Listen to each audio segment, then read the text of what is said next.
Se rendre au château de Montal, quand on s'appelle Montalbetti, c'est d'abord comme une plaisanterie joyeuse, la fiction d'un retour dans un territoire d'ancêtres, dans la jubilation des homonymies.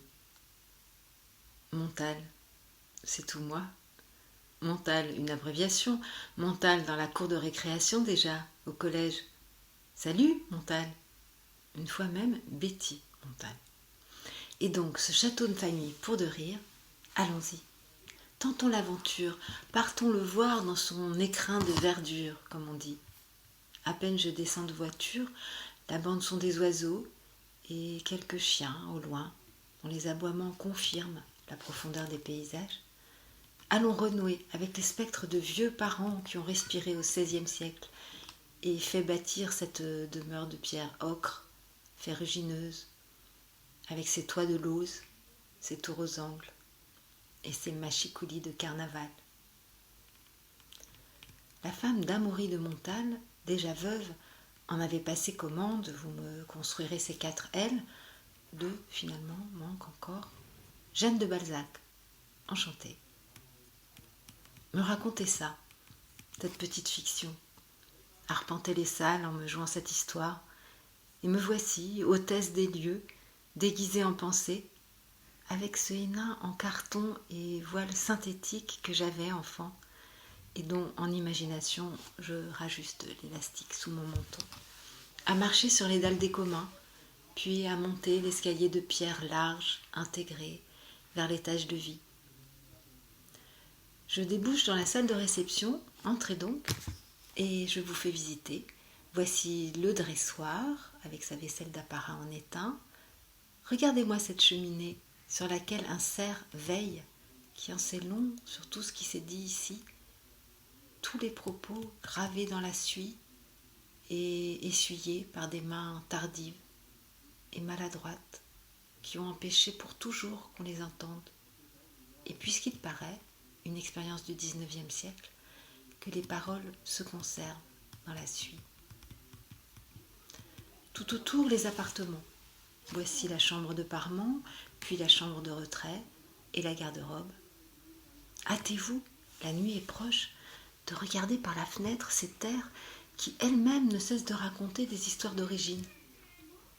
Pensez à la grotte de Font-de-Gaume, à celle des Combarelles, dans lesquelles sont représentés bisons, chevaux, lions, rennes, mammouths, et même des hommes. Et partout, silex taillés et sépultures, partout les fantômes de néandertaliens qui rôdent.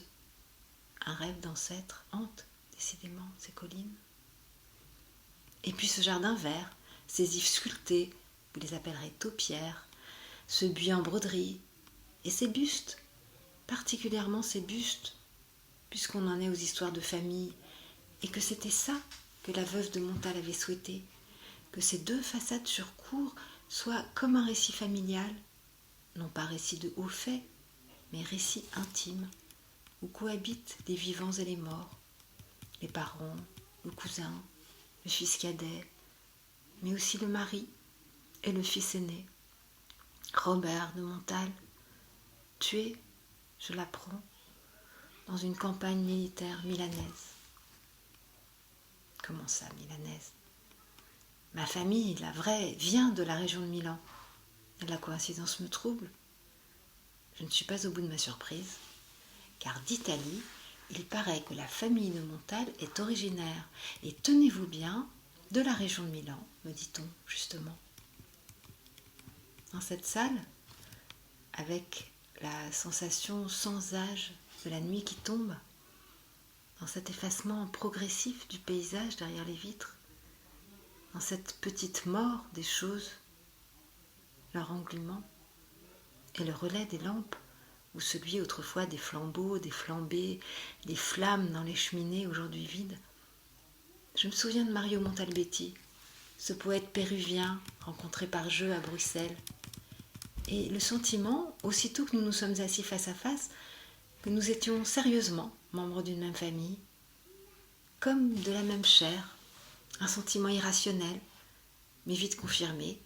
Lui, justement, Mario, originaire de la région de Milan, sans doute vraiment un lointain cousin. Le jeu des fausses familles, parfois, se transforme en enquête involontaire. L'homonymie peut mener aux retrouvailles véritables. Qu'en est-il alors des figures de ce récit de buste, de cet improbable jeu de famille?